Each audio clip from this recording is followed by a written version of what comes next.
You know, I've come to expect a lot of different things when dealing with fish and shrimps and snails and all that. However, one thing I honestly don't expect: freaking spiders. Yeah.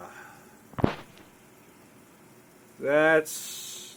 no, I knew. There are webs everywhere. And the spiders have finally gotten in to underneath my glass panels even. Like, they are making webs. See? Oh, I don't know if I can focus on it. Camera wants to focus on everything. That's not the spider, but you can kind of see it. Oh, man. That is so not cool. And the worst part is they're under both glass panels. And they're everywhere. Like, how does that even happen? And on top of that, all my Sylvania minima has been given away to duckweed. The one floater you really don't want. The herpes of the aquarium industry. Yeah, so yeah. Between spiders and duckweed, I don't know what to make of that. But you know what I also don't know what to make of is my two neon yellow shrimps that are doing totally okay in this tank. One is saddled. I don't think the other one's a male though. I was really hoping one was a male and one was a female. Because if I had a ton of baby neon yellows growing in this tank, that'd be kind of cool. That being said, you know, I realize I haven't done an update in a long time. Really, because there's not much to talk about. I've been kind of keeping everything on the down low just because I haven't been doing too much. I mean, I've still got some Mexican dwarf crayfish. Nice fresh molt. So, they're molting. They're getting bigger. There's only 3 of them in here. They've been in here for a while. But it'll take a while before they're like at actual breeding age. And then, well, even then I have to have a male and a female. I think I've got at least one male and female.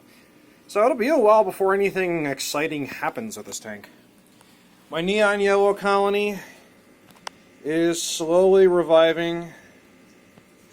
You know, they're scattered about the tank, they're getting bigger, but once again, it's going to just take a lot of time for anything to really happen. Now, I'm sure those of you who keep up with the fish tanks want to know what the heck happened to the ghost shrimp colony that I was creating. Because I had a larva, I had mama shrimps, unfortunately, and actually I think one ghost shrimp is still alive somewhere. But the sad reality of the situation is with this particular tank, this tank is cursed, man. There's something in the water, no pun intended, but there's something in the water where it just kills shrimps. Now the snails, perfectly fine. But they're bladder snails, they could survive a nuclear apocalypse, so nothing surprising there. As far as all the larvae, doesn't look like any of them survived. Which is really unfortunate, because I had a bunch of larvae of the larval stage ghost shrimp. So, you know, but on the bright side, they were only like 50 cents a shrimp. So I'm not really all that concerned about the financial losses, but tells me a lot about this tank. Something ain't right. And you know, I've just never been able to pinpoint it. Oh, there's a worm. Yeah, who knows what that is. So something ain't right with this tank. And I'm just gonna let it be, and maybe one day I'll figure that out. Surprisingly enough, and I just saw the little guy, I still have one Bloody Mary shrimp. There's another one of those worms. But yeah, I've got a Bloody Mary male who swims around and picks at the ground somewhere around here. literally a few minutes ago, I was looking at the guy, and I look at it and I'm like, what the heck? How is it one survived and did completely okay months later, but the other 9 died on me? It's anomalies like that that just really, really mess with your head. Now there's this tank over here. I can't even remember what I was doing with this tank at this point. But I've still got my auto-sinkless catfish in there, and he's still doing good. I probably need to remove some of the plants, but I guess it's just one of my reserve tanks. Oh, there you are. Hi, little buddy.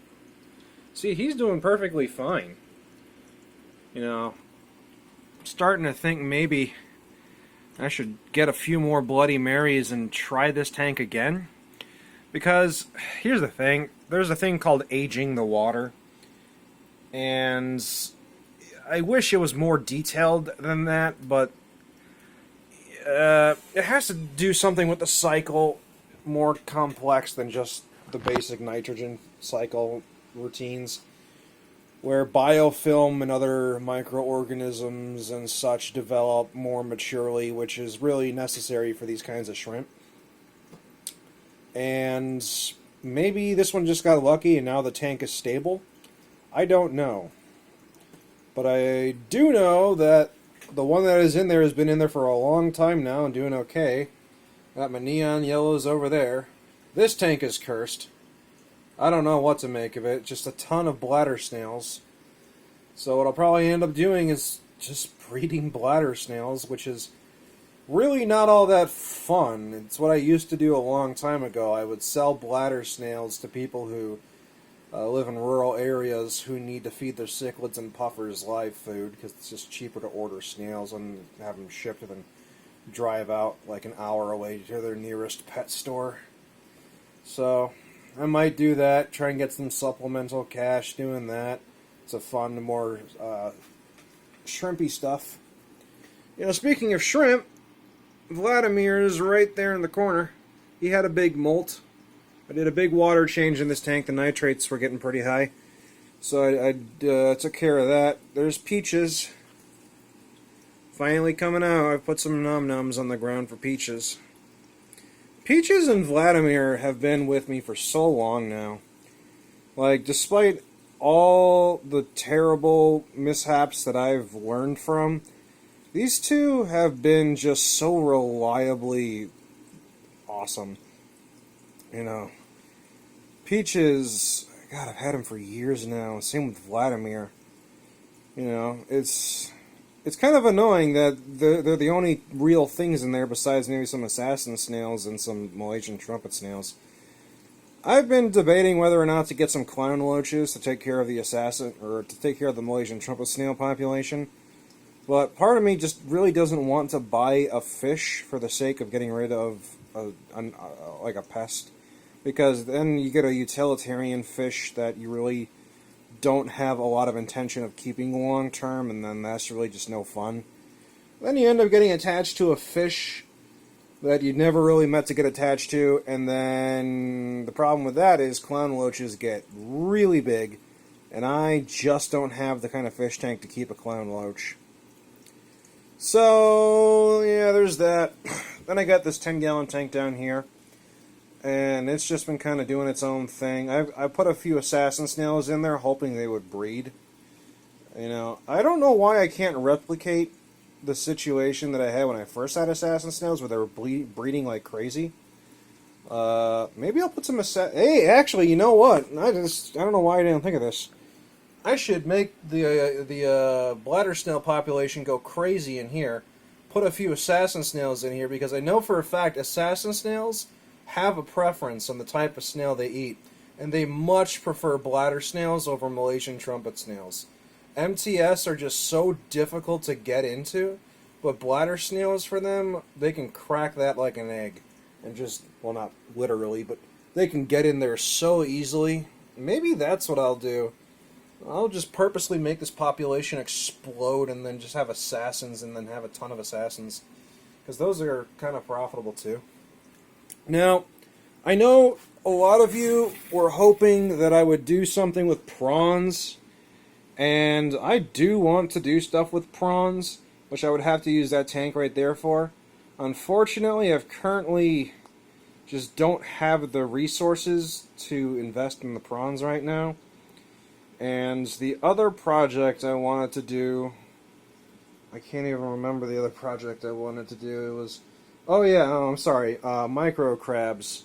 So I'm having trouble sourcing panther crabs locally, because I know I can get them locally, and that's good because I can get them a little more cheaply, and I can sex them at the store and bring home a male and female. It's just, for whatever reason, they've been out of stock for a long time now, and I just can't get my hands on them.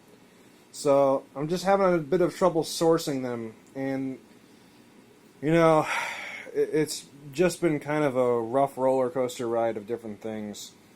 So, you know, I'm trying to get motivated to try and do stuff down here again, but it is difficult at times, you know, when I come down here and it's just, this place used to be so full of life and little fun buddies that would entertain me, but after the colony collapse that I had with all my various colored shrimps, and it's just been kind of depressing down here. But I'm trying to work through that and continue my little projects. So that's the update for now. Hope it'll suffice for you guys and hold you over until I actually have something interesting happen. So thanks for watching, guys. Hopefully I'll have something reasonable the next time I do an update.